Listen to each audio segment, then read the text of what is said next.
Hello everyone, আসসালামু আলাইকুম। আজকে সকালবেলা ঘুম থেকে উঠে দেখি যে আম্মু রান্না করছে, কারণ নানি এসেছে, খালা এসেছে। তো আম্মু বললো যে আমি আমার ওখানেই রান্না করি, তুমি ভাত চড়িয়ে দাও রাইস কুকারে। আমি ভাত চড়িয়ে ভাবলাম যে যেহেতু আজকে কোনো কাজ নেই, আর আবারও হেল্পিং হ্যান্ড পেয়ে গেছি, উনি এসেছে ঘর ঝাড়ু দিয়ে গুছিয়ে মুছে দিয়ে যায়। তো এই জন্য আমি ভাবলাম যে আজকে সেরেলাকের কাজগুলো শেষ করে ফেলি। কিছু কিছু কৌটাতে লেবেল লাগানো বাকি ছিল, সেগুলো লেবেল লাগালাম, এবং কিছু কিছু কৌটা খালি ছিল সেগুলো আবার ভরে নিলাম। এগুলোকে সুন্দর করে আবার অর্গানাইজ করে নিলাম। এই র্যাকটাতে আমি ভরা কোটাগুলো রেখেছি, আর এই র্যাকটাতে আমি যে নিচের দুইটা যে তাক ওগুলো ভরা, আর এই যে উপরেরগুলো খালি, মানে ওগুলো ভরিনি এখনও, এবং ওগুলোতে ডেটও দেইনি। মানে যেগুলো আমার ভরা সেগুলোতে ডেট দেওয়া, আর যেগুলো খালি সেগুলোতে ডেট দেওয়া নাই। এখানে যাবার আবার আমাকে এসে বলছিল যে মা চাল পাঠিয়েছে, তুমি দেখে যাও দেখে যাও। আমি বললাম যে আচ্ছা ঠিক আছে, আমি দেখেছি। তো ও আমাকে টেনে রান্নাঘরে নিয়ে যেতে চাচ্ছিল, কারণ রান্নাঘরে চালের বস্তাটা রাখা হয়েছে। আর এখানে জুয়েরা ভাত খাচ্ছে, আর জারিফ জুয়েরাকে মানে দুষ্টুমি করছে ওর সাথে। আর জুয়েরা সবসময় খাওয়ার সময় জারিফকে লোকমা দিবে, জাবেরকে লোকমা দিবে, ওরা দুই ভাই বোন মানে তিন ভাই বোন মিলেমিশে খাবে সবসময়। আর এখানেও আমাকে দেখাচ্ছে যে চালের বস্তা এনেছে। তো এখানে আবার আমার খালা যে এসেছে, খালা তো বোন আমার নীলিমা, ওর এই যে এগুলোর পেজ আছে, ও ওর পেজে এরকম করে ঝুটি, তারপরে ব্যান্ড, এগুলো বানিয়ে অনলাইনে সেল করে। যে এগুলো ওর নিজের হাতে বানানো। তো খুবই সুন্দর লেগেছে। খালা এগুলো আবার জুয়েলের জন্য নিয়ে এসেছে। এখানে টিউলিপ ফুলটা আমার কাছে খুবই ভালো লেগেছে, এই যে নিচের যে টিউলিপ ফুলটা। তো এগুলো আবার জুয়েরাকে আমি দেখছিলাম যে ওকে পরলে কেমন লাগবে আর কি। তো তারপর জুয়েরা আমাকে আমরা এনে দিল যে মা আমরা ছিলে দাও, নানি খাবে।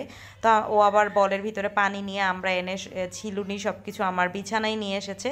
আর আমি জারিফ জাবেরকে ভাত খাইয়ে ওদেরকে ঘুমানিয়ে দিয়েছিলাম। এটা বৃহস্পতিবারের ভিডিও আর কি।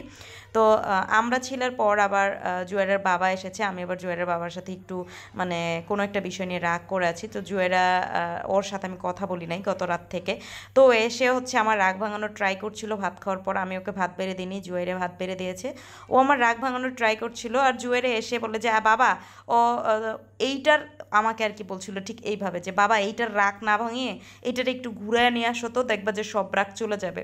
তো ওর বাবা আবার বললো যে ভালো আইডিয়া দিয়েছো তো জুয়েরা, বললো যে রেডি হও, ফুচকা খাওয়াবো তোমাকে।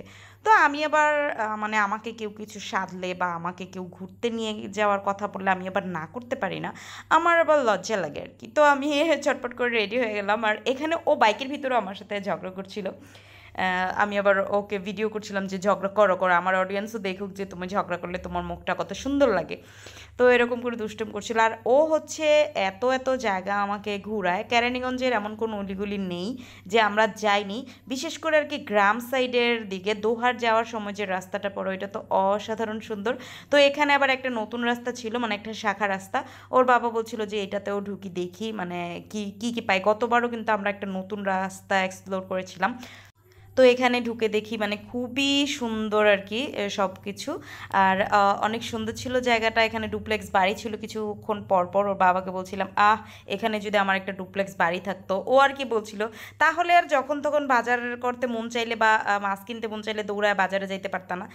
অবশ্যই এটা ঠিক আর কি, আমরা বাজারের কাছাকাছি, কলেজের কাছাকাছি সব কিছু আমাদের ওখান থেকে সুবিধা। কিন্তু জীবনযাপন করার জন্য, রিফ্রেশের জন্য এরকম একটা এলাকা দরকার। এত সুন্দর ছিল এলাকাটা, যদিও আমি নাম জানি না। তো এখানে জারিফ ও বলছিল যে বাবা আমি কিছু খাবো। আমি আবার ওকে বলছিলাম যে আমি কিছু খাবো না, আমার কিছু খেতে হবে না, তুমি জাস্ট আমাকে ঘোরাও। আর আমার মাথা প্রচুর ব্যথা করছিল, মানে আমার মাইগ্রেনটা মনে হয় আবার ফিরে এসেছে। যদিও আমি মাইগ্রেনের কোর্সটা কমপ্লিট করিনি। যারা আমার ব্লগ মানে প্রথম থেকে দেখেন তারা অবশ্য জানেন যে আমার মাইগ্রেনের প্রবলেম হয়েছিল একবার। আমি ওষুধ খেয়েছিলাম, ওষুধ খেয়ে আমি শুধুই ঘুমাই শুধুই ঘুমাই। আমার বাচ্চারা তখন ছোট, 7-8 মাস বয়স। আমি যদি ঘুমাই আমার সংসারটা কে দেখবে? জুয়েলের মাদ্রাসা আছে, জুয়েলের বাবার রান্না বান্না, মানে সংসারের কাজ রেখে আমি শুধু ঘুমাতাম। তো আমি কোর্স কমপ্লিট করিনি, 1 সপ্তাহ আমি মুরগির মতো ঝিমিয়ে টিমে তারপর ওষুধ খাওয়া ছেড়ে দিয়েছিলাম। আল্লাহর রহমতে এই 2-2.5 বছর ভালোই ছিলাম, ভালোই কেটেছে।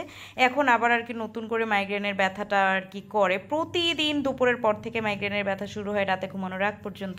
তো এখানে এসে আর কি আমরা কোল্ড কফি অর্ডার দিলাম জারিফের জন্য, আর আমার জন্য চাউমিন অর্ডার দিয়েছিলাম।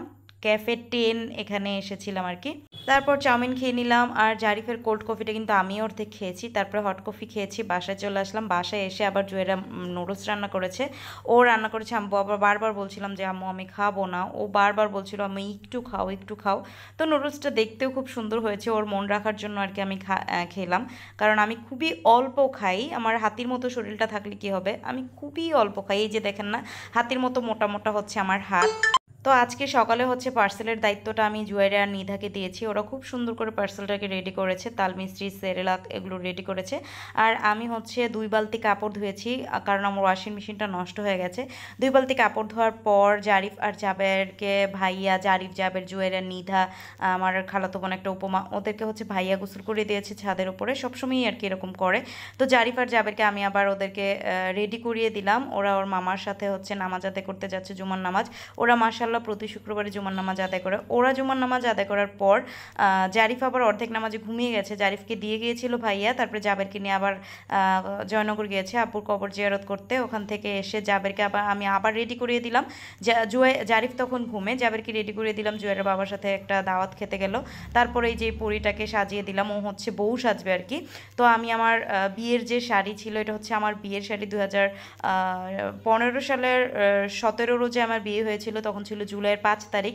মানে বৃহস্পতিবারেও আমি জানি না যে রবিবারে আমার বিয়ে, মানে হঠাৎ করে আমার শ্বশুর আর আমার আবু মিলে আর কি, দুজনে মিলে ডেট ফিক্স করে আমাকে বৃহস্পতিবার দিন জানিয়েছে। তো তাড়াহুড়ো করে আটিবাজার থেকে আর কি ওরা এই শাড়িটা কিনেছিল। তো ওই বিয়ের দিনই হচ্ছে আমি শাড়িটা পরেছিলাম, এরপরে 2বার হয়তো বা ঘরে পরেছিলাম আর কি, জুয়ের বাবাকে জাস্ট দেখানোর জন্য। তো নিধারের ছবি টবি তুললাম অনেকগুলো। আর এই যে দেখুন আমার যে মেহেদি গত রাত্রে পরেছিলাম, ওই মেহেদির কালার মাশাআল্লাহ অনেক সুন্দর কালার হয়েছে। আর নিধার কিছু ছবি তুলেছি আমি, সেটা আপনাদের সাথে শেয়ার করলাম।